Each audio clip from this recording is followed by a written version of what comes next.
how to change icon size on Android phone. Hello guys, in today's video I'm gonna show you how to change icon size on Android phone. First then just click settings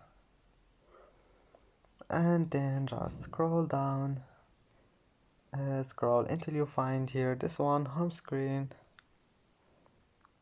and then click home screen settings, and here you will find icon size. Just click on it and here you can change it.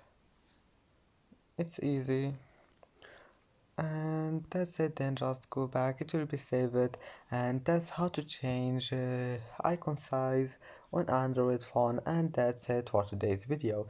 If you like this video, don't forget like and don't forget subscribe, and thank you for watching this video until the end, and see you in the next video.